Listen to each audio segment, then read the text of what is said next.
Hey guys, Vanabelle here with My Massage World, and in this week's video I wanted to discuss the difference between an employee and an independent contractor. So this video pertains primarily to U.S. therapists, as this covers the legal regulations regarding proper worker classification in the U.S.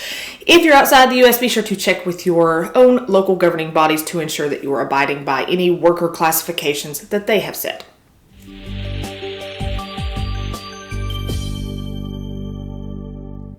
This is actually an excerpt from one of our classes for members, and while I've touched on this topic in a few different formats over time, I thought I'd do a video solely focused on this again to make it very clear, because I continue to get questions about it. If you've seen this argument all over the place, because it does crop up all the time, and you really understand the difference, fantastic. But it seems like there are still a ton of therapists out there who don't understand the difference, and some who just don't seem to care. But this isn't some suggestion or just a good thing or a good way to do things. This is federal law. This is the IRS and the Department of Labor requiring something out of a business. And how many of you want to go against the IRS and the DOL? Probably nobody. So whether you work for or with someone else, own your own practice and work completely independently, or have people working for you, you need to pay attention to this.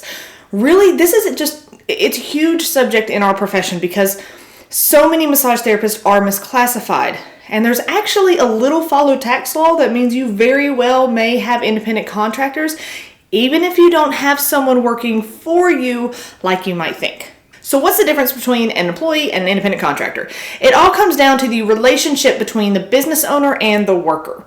It's the day-to-day behaviors and expectations of both parties that determines what someone needs to be classified as. Misclassification is a major issue in our industry and in others, and I don't care how good of a contract you think you have. It does not matter. You cannot classify someone as an independent contractor and treat them as an employee, period. That's federal law from the IRS and the Department of Labor. No contract, no matter how great a lawyer thinks he or she is ever going to negate federal law. Huge companies have gotten into massive trouble for this, including companies like Amazon and Uber, and they thought they had good lawyers and contracts, still didn't negate federal law. So let's break down the difference here. An employee works for someone else, while an independent contractor works for themselves.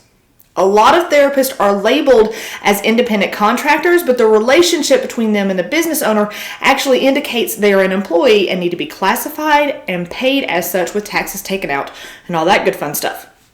An employee is basically told what, how, and when to work. The business can set the hours that employee has to work, tell them what days and times they need to be there, or how many hours they have to work every week, things like that.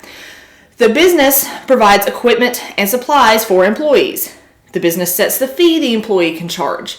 The employee provides services to the business that are critical for its main purpose. The employee is hired on a permanent basis, meaning there is no definitive end to the work agreement that's decided upon. And here's a big one. If you're going to bill insurance for any services someone offers through your business, they need to be classified as employee, period. This is something that a lot of medical facilities are guilty of, misclassifying their massage therapist because they're billing insurance for the massage services, but calling their massage therapist independent contractors.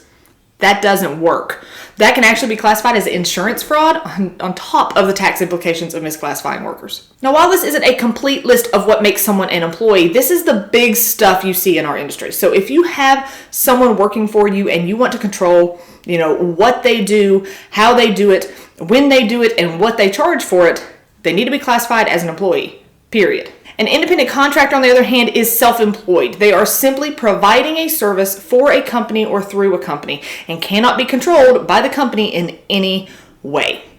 An independent contractor sets their own hours, comes and goes as they please, provides their own equipment and supplies, and charges what they want. Independent contractors also provide services that are not integral to the primary operations of the business, meaning it's not the main service offered, nor is it the main revenue stream of the business. Independent contractors are also typically hired on a temporary basis, meaning short-term or project-based jobs. So the only time a massage therapist is really an independent contractor is probably when they're renting a room or filling in on a very short-term basis, like a sick leave or maternity leave, something like that. That's pretty much it. Now, I've put a link in the description if you're still unsure about the specifics of your situation so that you can check out the details the IRS lists out on this classification issue. Now, on this note of independent contractors, this is something that a lot of business owners screw up without really knowing they are. And this applies to anyone who uses any company for any kind of service for your business, regardless of whether it's a massage therapist working for you or not. I did an entire video about this quite some time back, but it needs to be stated again. So let me clarify here. Even if you work completely independently, you may very well have independent contractors that you need to give a 1099 to come tax time without even realizing it. So let's say that you hire someone to build your website for you. That person maybe has a business license, maybe not, doesn't matter. If they are not officially classified as a corporation, then they are technically an independent contractor doing a job for you. No different than if you hired a massage therapist to see some clients for your business. So what does that mean for you? It means that you need to give that web designer and anybody else you use for services for your business, you need to give them each a 1099 come tax time if and only if you paid them more than $600 in that year. So for example, I got brought in pretty regularly at a few different spas and massage clinics to teach CE classes for all their therapists.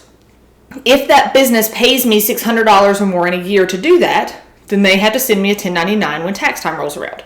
Same thing goes for the local print shop that I use to print my class and marketing materials.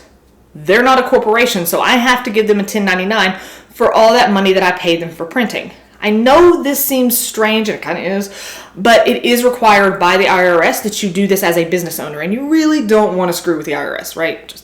Just saying. Essentially, this is the way that the IRS kind of makes us business owners hold each other accountable with reporting income. I am not a fan of this whole setup at all, but hey, I don't make the rules.